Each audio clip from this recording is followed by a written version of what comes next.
네, 안녕하세요. 이번 12번째 강의 주제는 신경망 최적화하기 두 번째입니다. 목차는 다음과 같습니다. 저번 시간에 이어서 이번 시간에는 이제 학습 속도 저하를 보겠습니다.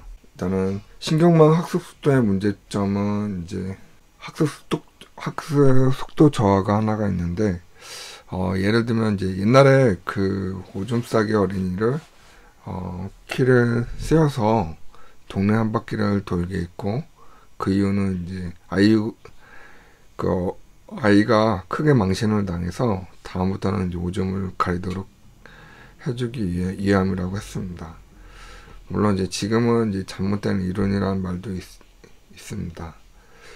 이처럼 사람은 이제 크게 망신을 당할 정도로 큰 실수를 하게 되면 그 충격으로 인해 다음부터는 그 실수를 하지 않게 되는 경향이 있습니다. 즉, 에러가 발생할수록 학습이 잘 되는 경우가 종종 있습니다. 물론 늘 그런 것은 아니지만 신경망 학습에서도 이제 이런 일이 일어날까요? 원래 그 나와야 할 값, 훈련 데이터의 결과값과 망에서 실제로 수행을 한 결과의 차가 크면 학습을 정말로 잘하게 될까요? 일반적으로 이제 신경망의 코스트 펑션, 즉 로스 펑션으로 사용하는 MSE 평균 제곱 오차, 즉 민 스퀘어 에러 방식을 사용하면 유감스럽게도 이제 그렇지 못합니다. 왜 그럴까요? 이는 이제 코스트 펑션으로 MSE 방식을 사용하고 활성 함수로 이제 시그모이드 함수를 사용할 경우 시그모이드 함수의 특성과 결합하면서 문제가 생기기 때문입니다.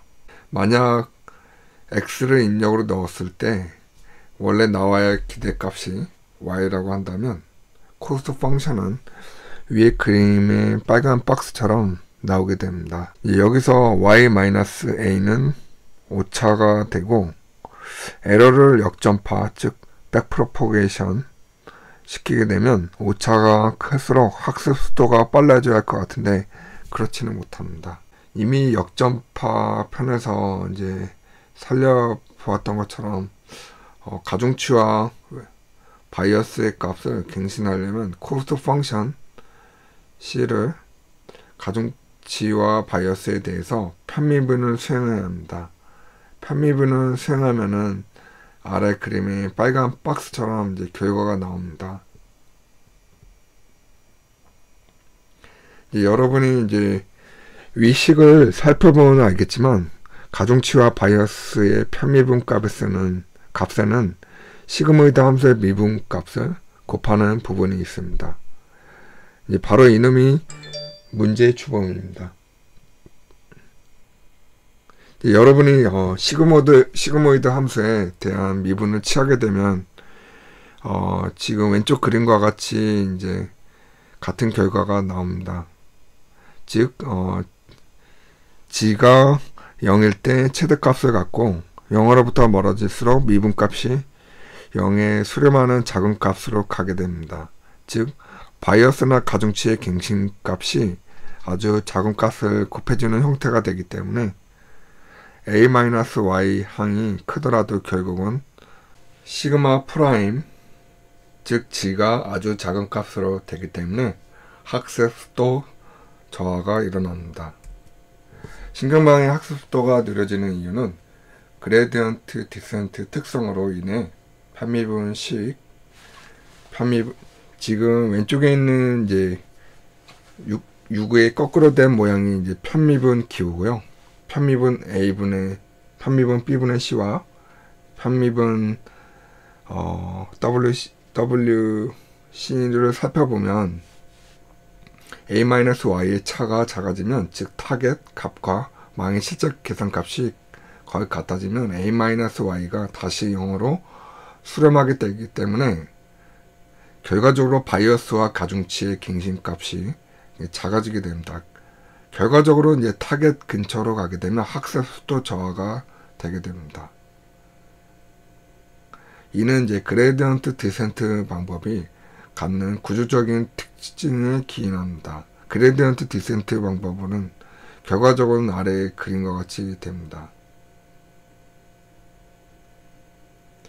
높은 곳에서 여러분이 이제 높은 곳에서 공을 떨어뜨리게 되면은 어느 곳에 시작을 하더라도 낮은 곳으로 이제 굴러가게 되며 이제 경사가 클수록, 즉 그레디언트가 클수록, 또 다른 말로는 우리나라 말로는 이제 3차원 공간에서 기울기가 클수록, 저번 시간에도 얘기했지만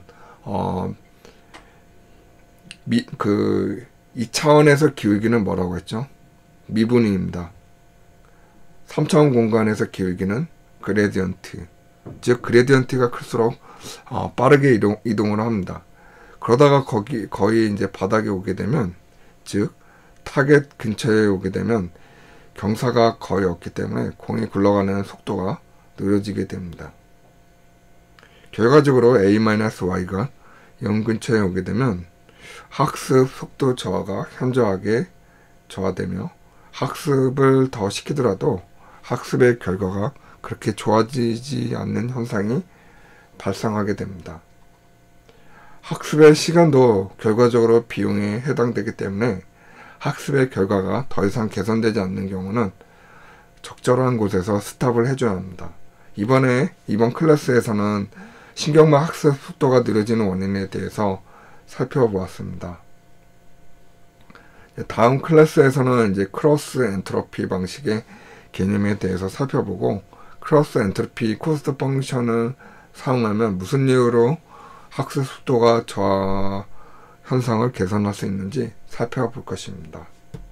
이제 두 번째, 크로스 엔트로피 코스트 펑션을 볼 것입니다. 신경망의 학습 속도 저하 현상의 원인에 대해서 살펴보았고요.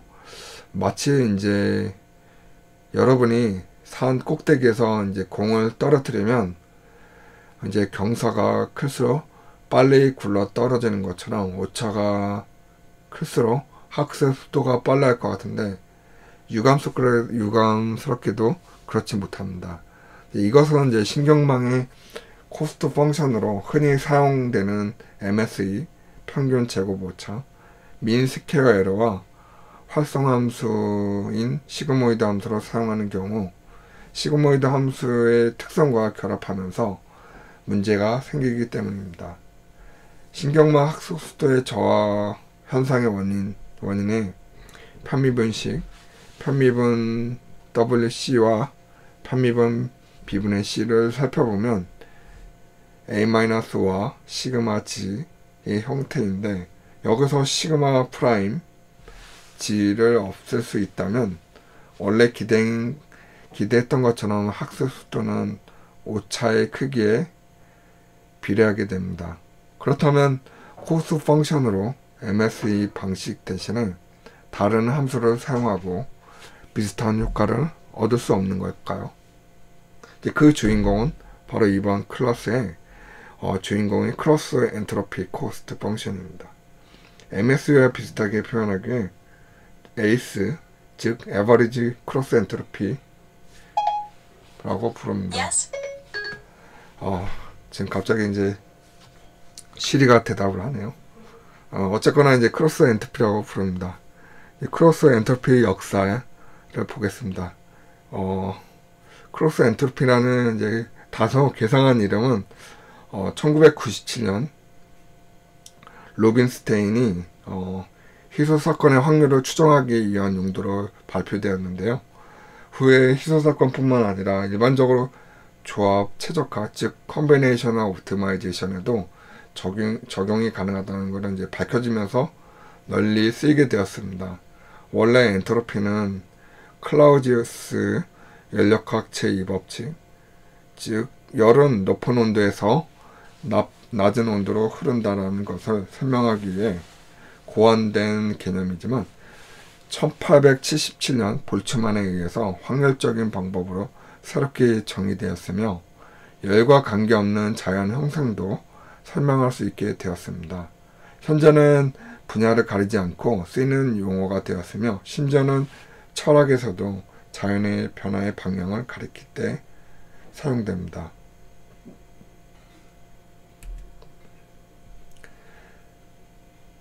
신경망에서의 크로스 엔트로피 활용을 보겠습니다. 인포메이션 티어리, 즉 정보이론에서 엔트로피는 이제 확률 분포의 무작위성, 즉 랜덤니스를 설명하는 용도로 사용되며 확률 분포 P를 갖는 랜덤 변수 X를 표현하기 위한 최소 비트 수를 나타내며 아래와 같이 이제 표현이 됩니다. 즉 크로스 엔트로피는 이제 두 개의 확률 분포 차이를 나타내는 용도로 정의가 되었습니다. 그 이름이 생소하다면 이제 크로스 코릴레이션 개념을 연상해 보면 좋을 것 같습니다. 크로스 릴레이션은 이제 두 개의 함수 간의 코릴레이션 관계를 나타낼 때 사용됩니다. 반면에 C, 즉 크로스 엔트로피는 두 개의 확률 분포가 얼마나 가까운지 혹은 먼지를 나타내며 두 개의 확률 분포 P와 M에 대한 크로스 엔트로피는 아래와 같이 나타납니다. 위 식에서 P와 M이 같다면 엔트로피와 식이 같아진다는 것을 알 수가 있습니다. 즉 차이가 클수록 큰 값이 나오고 두 개가 같아질 때 최소값이 나오게 됩니다. 위 수식을 잘 생각해 보시면 코스트 펑션처럼 기대값과 실제 연산값의 차가 클수록 큰 결과가 나오는데 항상 양이기 때문에 코스트 펑션으로 사용이 가능함을 알 수가 있습니다. 다음에 간단한 예를 보겠습니다. 랜덤 변수 x의 실제 분포가 p이고 이것을 m1과 m2로 추정한 경우 어느 것이 더 좋은 추정일까요? 지금 보시면 얼핏 보기에는 이제 별 차이가 없어 보입니다. 크로스 엔트로피를 이제 구하여 수치적 관점에서 살펴보겠습니다. 그럼 이제 엔트로피 HP는 1.86이고 그리고 크로스 엔트로피 HPM1은 숫자 2이고 그리고 HPM2는 2.0입니다.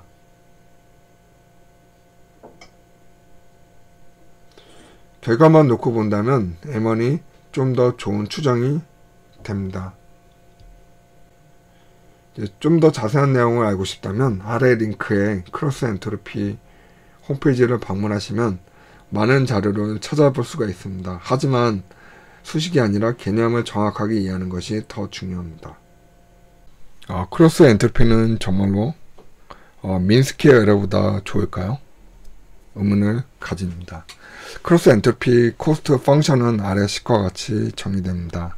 여기서 y는 기대값이고 a는 실제망에서 출력된 값이라고 가정하고 n은 훈련 데이터 개수라고 합시다. 학습 속도 저하 현상의 원인에서 마찬가지로 시그모이드 함수를 활성 함수로 사용하는 경우 편미분 b분의 c와 편미분 wc를 구하면 다음과 같습니다. 체인 함수의 미분 과정은 생략합니다. 처음 우리가 기대했던 것처럼 기대값과 실제 출력의 차에 비례하는 결과를 얻을 수 있게 되었습니다. 결과적으로 크로스 엔트로피 코스트 펑션을 사용하여 학습을 수행하게 되면 훨씬 빠른 속도로 학습이 진행되기 때문에 요즘은 민스키 에러보다는 크로스 엔트로피 코스트 펑션을 더 많이 사용을 합니다. 속도는 크로스 엔트로피 학습 결과는 비슷합니다. MSE 즉 민스키 에러와 비슷하고 속도 면에서는 크로스 엔트로피를 사용했을 경우 우월합니다. 그렇다면 학습 결과는 어느 MSE와 CE 중 어느 것이 좋을까요? 이 부분에 대해서는 논문마다 결과가 좀 다르지만 상황에 따라서 결과가 MSE나 CE 중 한쪽이 좀 더 좋게 나오긴 하지만 큰 차이는 없는 것 같습니다. 이번 클래스에서는 크로스 엔트로피 방식의 개념에 대해서 알아보고 크로스 엔트로피 코스트 펑션을 사용하면 어떤 이유로 학습 속도 저하 현상을 개선할 수 있는지 살펴보았습니다. 다음 클래스에서는 신경망의 출력단에 활성함수로 많이 사용하는 소프트맥스 함수에 대해 살펴볼 예정입니다.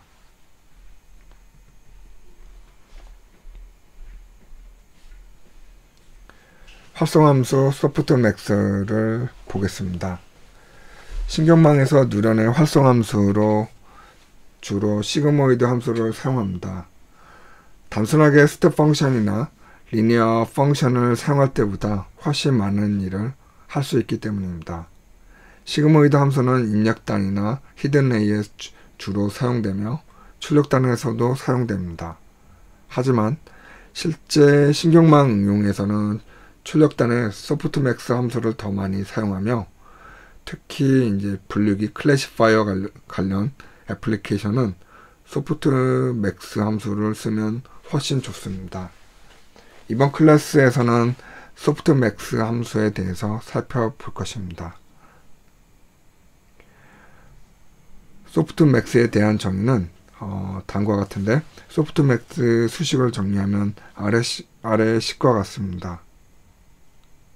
위 식은 지금 왼쪽에 있는 식은 k 차원을 갖는 벡터 g를 0과 1을 범위를 갖는 시그마 g를 치환시키는 것과 같습니다. 자세히 보면 확률 분포와 같다는 것을 알 수가 있으며 로지스틱 리그레션이라고 불립니다. 왼쪽 식을 좀 더 살펴보겠습니다. gk에 대해 편미분을 실시하면 j는 k일 때 양수이고 j와 k는 같지 않을 때는 음수가 됩니다. 즉 gk를 증가시키면 해당 뉴런의 출력값 시그마 g는 증가하고 다른 뉴런의 출력값은 감소하게 되는 성질을 갖게 됩니다. 위 성질은 광화학습에 매우 유용합니다. 광화학습이라는 것은 학습 결과에 대한 성과 벌을 보상으로 학습을 진행하는 개념이기 때문에 소프트맥스의 개념과 맞아 떨어진다고 볼 수 있습니다. 그리고 이 수식은 어떤 의미를 가질까요? 그리고 시그모이드를 사용할 때 어떤 차이가 있는 걸까요? 시그모이드를 사용하다 보면 해당 뉴런으로 들어오는 입력들과 바이어스에 의해 출력이 결정이 됩니다. 하지만 소프트맥스를 사용하면 해당 뉴런으로 들어오는 입력들과 바이어스에 의해 출력이 결정되는 구조와 비슷하지만 다른 뉴런의 출력값과 상대적 비교를 통해 최종 출력값이 결정된다는 점이 다릅니다. 이것을 전문용어로 non-locality라고 부릅니다. 소프트맥스의 수식을 살펴보면 알 수 있는 것처럼 모든 뉴런의 출력값들을 합하면 1이 되기 때문에 평균화, 즉 노멀라이제이션의 효과를 얻게 됩니다. 그렇기 때문에 문자 인식이나 숫자 인식과 같은 분류를 목적으로 하는 신경망 최종단에는 소프트맥스라 함수를 쓰면 해당 값이 나올 확률을 알 수가 있으며 가장 큰 값이 나오는 쪽으로 분류가 됨을 알 수가 있습니다. 또한 특정 항목의 변화가 최종 출력에 어떤 영향을 끼치는지 바로 파악 가능한 효과가 덤으로 얻을 수가 있습니다. 이번 클래스에서는 신경망의 활성함수로 사용하는 소프트맥스의 함수의 개념과 이 점에 대해서 살펴보았습니다. 다음 클래스에서는 신경망 학습 시간의 품질을 결정하는 하이퍼 파라미터에 대해 살펴볼 예정입니다. 이제 네 번째로 하이퍼 파라미터스 오티마이제이션을 보겠습니다. 신경망 하이퍼 파라미터를 보면 신경망을 통해 학습을 하게 되면 쉽게 설명하기 어려운 많은 문제들을 해결할 수가 있는데 안타깝게도 잘 안 되는 경우가 많습니다. 신경망이 복잡할수록 이 문제는 더 커집니다. 이는 신경망의 학습 방법이나 구조의 문제가 아니라 신경망의 하이퍼 파라미터들이 제대로 설정되지 못해 학습이 영 효과를 발휘하지 못하기 때문입니다. 이것은 마치 사람들이 학습할 때 학습에 좋은 환경이 조성이 되어 있어야 학습이 효과적으로 되는 것과 비슷하다고 생각하면 됩니다. 지금 맹모 상참지교를 떠올려 보면 좋은 비교가 될 것 같습니다. 이번 클래스에서는 신경망이 좋은 결과를 내기 위해서는 반드시 고려할 하이퍼 파라미터들에 대해 살펴볼 예정입니다. 신경망이나 기계학습에서의 하이퍼 파라미터란 무엇인가요? 그간 클래스를 통해 신경망 가중치와 바이어스 값을 알아내는 것이 신경망 학습 목표라 배웠는데, 이번 하이퍼 파라미터라는 것을 갑자기 튀어나오니 뭔가 무시무시한 변수가 또 있는 것 같고 좀 당황스러울 수 있습니다. 하지만 우리는 이전 클래스에서 학습 진도율 에타나 일반화 레귤레이션, 즉 변수, 람다 등 하이퍼 파라미터들에 대해서 이미 살펴본 적이 있습니다. 학습 진도율이나 일반화 변수가 엉뚱하게 설정되면 신경망을 통한 학습 결과가 그리 좋지 못하거나 기대 이하의 학습 결과가 나올 수 있는 것입니다. 신경망에서 하이퍼 파라미터라는 것은 신경망 학습을 통해서 튜닝 또는 최적화해야 하는 주 변수가 아니라 학습 진도율이나 일반화 변수처럼 사람들의 이제 선언적 지식을 설정하거나 또는 이제 외부 모델 메커니즘을 통해 자동으로 설정되는 변수를 말합니다. 하나의 또 다른 예를 들면, 저희 같은 경우는 이제 학부 때 이제 제어공학을 배웠는데요. 제어공학이 다른 말로는 이제 자동제어인데, 그 안에 PID라는 게 있습니다. PID 제어에서 PID 이제 각각 매개 변수를 이제 튜닝을 하거든요. PID. 그러면 여러분이 이제 PID를 통해서 이제 모터를 제어하거나 아니면 방 안의 온도를 제어하거나 할 때 이제 자동 제어에서는 이제 PID 튜닝을 많이 합니다. 실제로 저희가 실험을 해봤을 때 그 PID 튜닝이 쉽지는 않습니다. 결론은 이제 트라이얼 에러거든요. 트라이얼 에러라는 거는 여러분은 실험을 통해서 계속 이제 실패하고 성공하고 이런 트라이얼 에러가 많이 요구됩니다. 신경망의 하이퍼 파라미터도 PID 튜닝처럼 여러 번 이제 트라이얼 에러가 많이 요구됩니다. 그렇기 때문에 이제 메타 파라미터스 또는 프리 파라미터스라고 불립니다. 베이지안 통계에서는 이제 사전 분포를 나타내기 위한 용어로도 사용이 됩니다. 즉 베이지안 통계에서 스태티스틱스에서 사업 분포만으로 추정하는 것보다 선언적 지식에 대한 그 해당하는 사전 분포를 알고 있을 때 훨씬 더 잘 추정을 할 수 있는 것 같습니다. 이제 하이퍼 파라미터에서는 어떤 것들이 있을까요? 첫 번째로 러닝 레이트가 있는데요. 학습 진도율은 이제 그레디언트 방향으로 얼마나 빠르게 이동할 것인지를 결정합니다. 학습 진도율이 너무 작으면 학습 속도가 너무 느리게 되고, 반대로 너무 크면 학습 결과가 수렴이 안 되고 이제 진동을 하게 될 수가 있습니다. 사람마다 이제 또는 학습하는 분야마다 최적의 학습 진도율이 다르듯이 유감스럽게도 이제 학습 진도율을 학습하고자 하는 대상이나 망에 따라 적절하게 조절해야 합니다. 두 번째로는 이제 코스트 펑션이 있는데요. 일반적으로 사용하는 최소 자송법을 사용할 수도 있고, 뉴럴 네트워크의 최적화, 즉 크로스 엔트로피 코스트 펑션에서 살펴본 것처럼 코스트 엔트로피 함수를 사용할 수도 있습니다.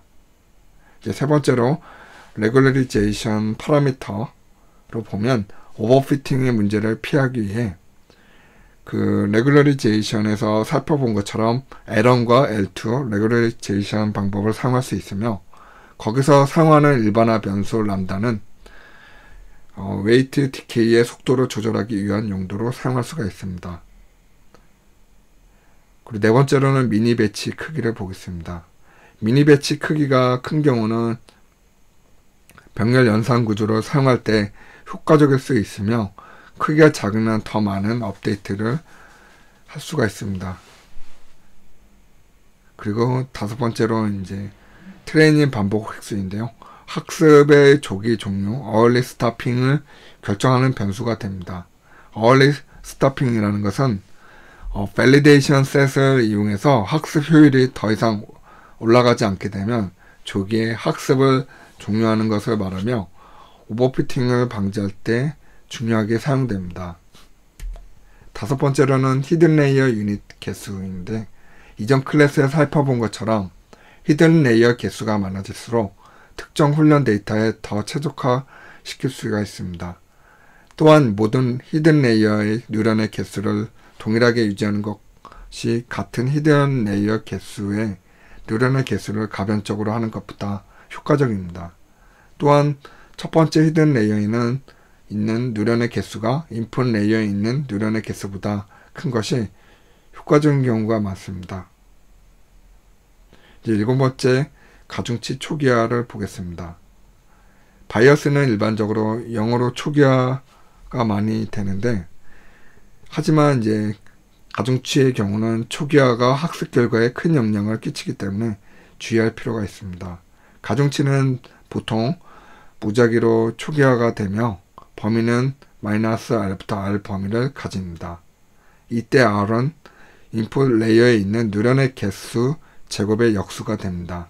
가령 입력 뉴런의 개수가 6이라면 -36분의 1부터 -36 범위 내에 무작위로 설정합니다.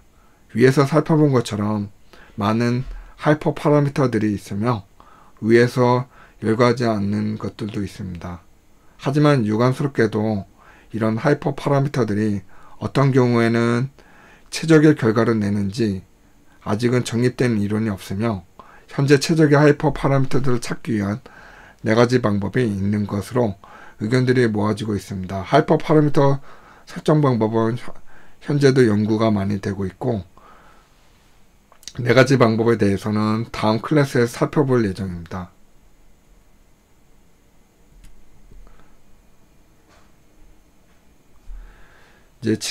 지금 저번 뉴럴 네트워크스 최적화 하이퍼 파라미터 오티마이제이션을 통해 신경망 하이퍼 파라미터 개념에 대해서 살펴보았습니다.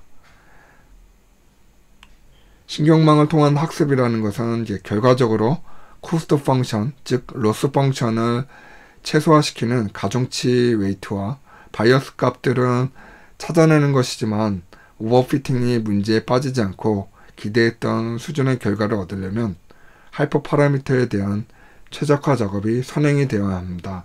하지만 안타깝게도 아직까지는 황금률, 즉 골든 룰이라는 것이 없기 때문에 일반적이고 많은 부분의 경험이나 설계자의 직관에 의존하는 실정이며 신경망을 처음 시작하는 사람들에게 골칫거리가 됩니다. 그렇지만 최적화를 위한 방법을 분류를 하면 대략적으로 4가지 방법으로 나눌 수가 있습니다. 이번 클래스에서는 하이퍼 파라미터들을 최적화하는 방법에 대해 알아볼 예정입니다. 하이퍼 파라미터스의 최적화 방법은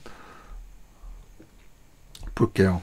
하이퍼 파라미터를 최적화하기 위한 방법은 다음 4가지 방법이 있습니다.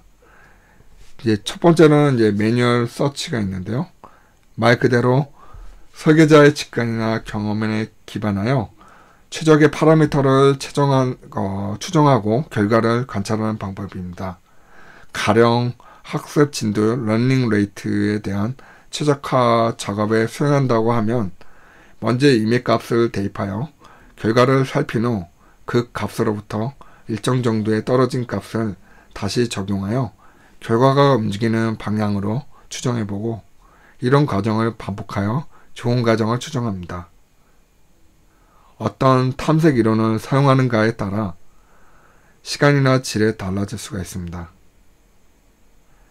여러분이 값을 하나씩 대입해 보면 최적의 답을 찾거나 시간이 허용하는 선에서 최적의 답을 찾으면 멈춥니다. 그리고 두 번째로 그리드 서치로 보겠습니다. 큰 틀에서 보면 매뉴얼 서치와 큰 차이는 없으며 개념적으로는 비슷합니다. 단 그리드 서치의 경우는 선언적인 지식을 활용하여 문제를 분석하고 하이퍼 파라미터 범위를 정합니다. 그리고 그 범위 안에서 일정한 간격으로 점을 정하고 그 점에 대해서 한 개씩 차례로 실험을 해보면서 최적의 값을 찾은 후 다시 베스트로 추정이 되는 점을 기준으로 이제 세분화하여 최저값을 찾는 방법입니다. 그렇기 때문에 그리드 서치는 파라미터 수입이라고 이제 불립니다. 매뉴얼 서치나 그리드 서치를 할 때는 결과를 판정하기 위한 밸리데이션 셋이 필요합니다. 이제 세 번째로 랜덤 서치를 보겠습니다. 그리드 서치와 마찬가지로 선언적인 지식을 이용하여 하이퍼 파라미터 범위를 정합니다. 그 이외에 일정한 간격으로 탐색하는 대신에 무작위로 이제 최저값을 찾는 작업을 진행합니다. 어찌 보면 그리드 서치와 별다를 것이 없어 보이지만 하이퍼 파라미터를 찾는 과정에서 시간이라는 유한 자원을 기반으로 해야 합니다. 이제 벤지오 박사의 경우에는 보시면 이제 랜덤 서치 for 하이퍼 파라미터 오티마이제이션의 논문을 따르면 일정한 시간 안에서 결과를 내야 하는 경우 랜덤 서치를 할 때 더 좋은 결과를 내는 경향이 있다고 합니다. 네 번째로 베이지안 오티마이제이션을 보겠습니다. 앞서 살펴본 세 가지 방식이 좀 효율적이지 못한 감이 있습니다. 베이지안 오티마이제이션의 기본 원리가 프리어 날리지를 활용하는 데 있으므로 현재까지의 실험 결과를 바탕으로 통계적인 모델을 만들고 그것을 바탕으로 다음 탐색해야 할 방향을 효과적으로 정하자는 것이 이제 이 방법의 핵심입니다. 유명한 논문으로는 아담스 등이 쓴 Practical Bayesian Optimization의 머신러닝 알고리즘이 있습니다. 그 베이지안 오티마이제이션 방법을 사용하면 랜덤 서치나 그리드 서치를 사용하는 것에 비해 좀 더 짧은 시간에 최적의 값을 이제 찾아내는 경향이 있습니다. 그리고 위에서 살펴본 것처럼 최적의 파라미터, 하이퍼 파라미터를 찾는 것은 진짜 쉽지는 않습니다. 그리고 신경망이나 머신러닝을 하다 보면 인간의 뇌에서 일어나고 있는 많은 것에 경탄할 수밖에 없는 것 같습니다. 이것으로 이제 강의를 마치겠습니다.